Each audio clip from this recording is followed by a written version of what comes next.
Men, not women, have the monopoly on violence, and hence are the originators of most of the crises in this world. Hello, everybody.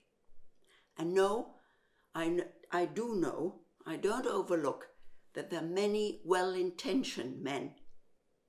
And I also don't overlook that women have their share in the violence by passing on the hatred of their society against whomever, pass it on to the children. But we should stop accepting any of this. I've been thinking and reading a lot about it. What can we do? What are the reasons, and what is there to be done? Quite some interesting things I came across. One, for example, when a woman has a psychological problem, she goes into therapy. Men don't. Now, this is not surprising to any of us, is it? And the explanation of the therapists is that the image of manhood is the problem. A man is strong, has no problems, and hence doesn't need help in anything. Now, that may be true for the man. It is most certainly not true for anyone around him, because the world has the problem with this person. At that point in the argument, usually people come up with nature. And that is something that's very interesting, really. Whereas usually in other contexts, particularly men, pride themselves on being the intellectual sex and being the intellectual animal. But when it suits the argument, then of course nature is more important. So there's nothing they can do about this violent nature of theirs.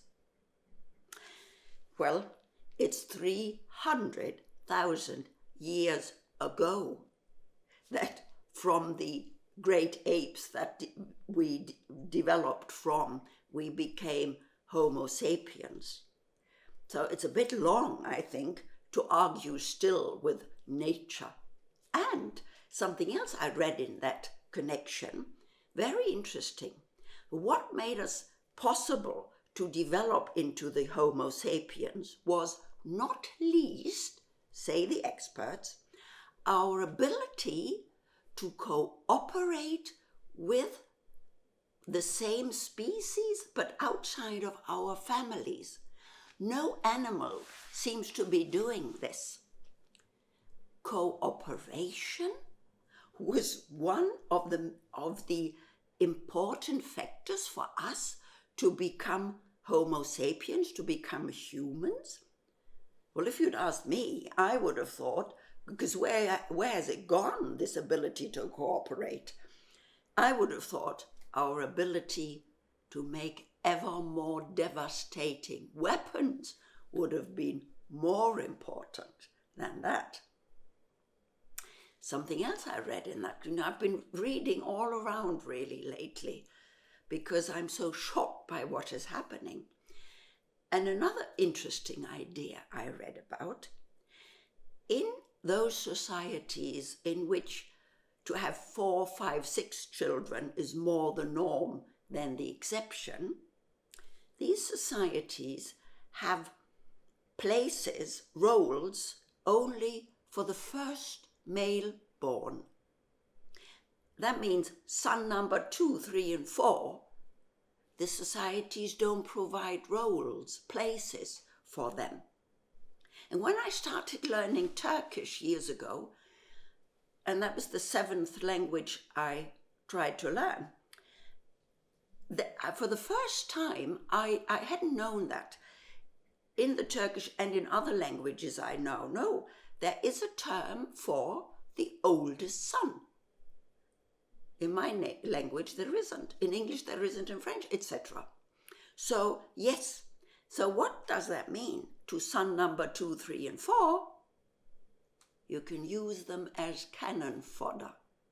You can send them into the wars because they have no place in their societies.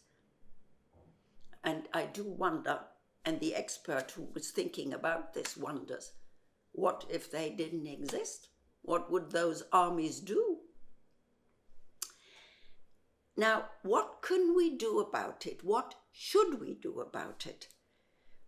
Because women have been, oh yes, I should be saying that, have been trying all over the place. They have got together and tried to counter the violence. Just think of the Madres de la Plaza de Mayo in Argentina. I think that's what they're called.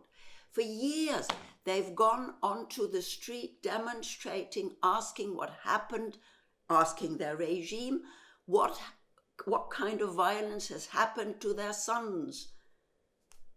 Success? None.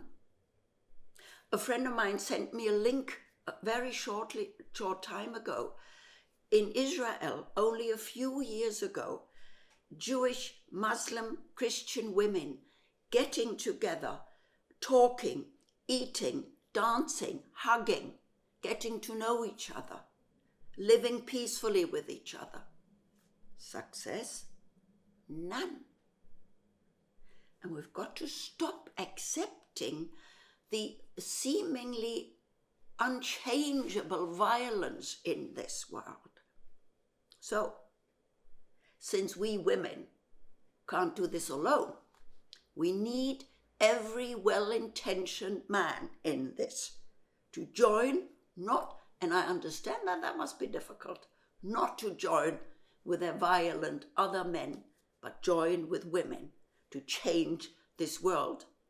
And what we would also need, wherever there is a kind of governing board, a group who decides for others, whether in the family, in churches, in temples, in religion, generally speaking, at the workplace, in governments, in the army, wherever there is a governing board, you would need, I think, 50% of those jobs should be given to women.